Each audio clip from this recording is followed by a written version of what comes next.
আসসালামু আলাইকুম। আমরা এই মুহূর্তে আছি ঠিক গরুর হাট, রাজবাড়ী জেলার গলন্দ উপজেলার একটি মাত্র গরুর হাট। আমরা এখানে আছি এবং এই হাটটি প্রতি সপ্তাহের বুধবারে সকাল থেকে বিকেল পর্যন্ত এই হাটটি বসে। আমরা একজন ক্রেতার সাথে কথা বলবো। আচ্ছা, আপনি এই হাটে এসেছেন, কেমন দেখছেন বা কিসের জন্য এসেছেন একটু বলবেন? গরু হলো কিনতে এসেছি, শুনছি গরুর দাম একটু কম। গরুর দাম একটু কম, এই কারণে আমি গরু কিনতে এসেছি। আমি এই কারণে গরু কিনে নিয়ে যাবো একটা গরুর দাম দেখা। কিনবেন না? জি, দাম কম আছে ভাই, নেন, দাম কম আছে। আমরা একজন বিক্রেতার আমরা সাথে ব্যাপারী ভাই, আমাদের মারা গেছি ভাই, আমাদের বাজার ডাউন, একবারে ডাউন ভাই। বেচাকেনা নাই। ডাউন থাকার কারণ কি? ডাউন থাকার কারণ হলো ভাই, দেশ ভালো না, সরকার নাই, তারপরে মানুষের ইনকাম কম, তারপরে মানুষ আর এই যে ক্ষেত খোলা করতেছে, মাঠে কাজ কাম করতেছে, এই জন্য গরুর খাবার নাই, নানান কারণে গরুর দাম কম, গরুর মাংসের দাম কমে গেছে, নানান কারণে গরুর দাম কমে গেছে ভাই। তো আপনাদের প্রত্যাশা কি?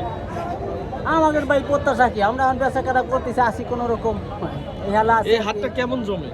একটা ভালোই জমে ভাই, ভালোই জমে, কিন্তু এই যে বর্তমানে একটু ডাউন, বাজার সব জায়গায় ডাউন। কোথায় থেকে ক্রেতা বিক্রেতা এই হাটে আসে? অনেক দূরে তো আসে ভাই, রাজবাড়িতে আসে, ফরিদপুর তো আসে, আপনি চর এলাকায় তো আসে, বিভিন্ন জায়গাতে লোকজন আসে ভাই। বেচা বিক্রি কেমন হয় এই হাটে? বেচা বিক্রি ভালোই হয়, খারাপ হয় না, ভালোই হয়।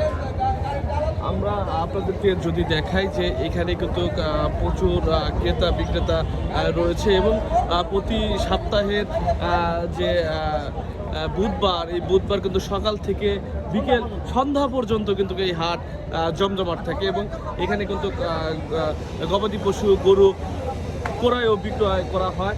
আমরা আর একজন মানে সেই ক্রেতার সাথে আরও একটু বলবো যে আপনি এই হাটে মানে এই গরু কেনার জন্য কয়বার আসলেন?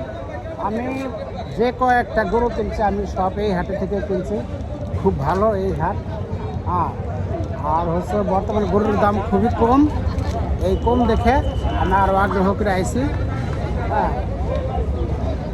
তবে আমি আপনাদেরকে জানিয়ে রাখি যে এই বিভিন্ন দেশের বিভিন্ন অঞ্চল থেকে, বিভিন্ন জেলা থেকে কিন্তু এই হাটে আসে গরু ক্রয় করার জন্য এবং বিক্রয় করার জন্য। এই হাটে বিভিন্ন দেশের দূর দূরান্ত থেকে কিন্তু ক্রেতা বিক্রেতা তাদের সমাগম কিন্তু ঘটে প্রতি সপ্তাহের বুধবারে সকাল সন্ধ্যা এই হাটে। তবে এই হাটে কিন্তু পর্যাপ্ত নিরাপত্তার ব্যবস্থা রয়েছে এবং হাট ইজারাদারের পক্ষ থেকে হাটে পর্যাপ্ত নিরাপত্তা কিন্তু দিয়ে থাকেন এবং আমরা যদি আপনারা বলি যে এই হাটটি কিন্তু গলন্দ উপজেলার একটি মাত্র হাট, গরুর হাট। তবে দেখতে পাচ্ছেন ক্রেতা বিক্রেতাদের সমাগম প্রতি সপ্তাহের বুধবারে এই হাটটি বসে থাকে। আপনারা দেখছেন, আমরা সরাসরি দেখানোর চেষ্টা করছি। সকলেই ভালো থাকুন, সুস্থ থাকুন। আসসালামু আলাইকুম।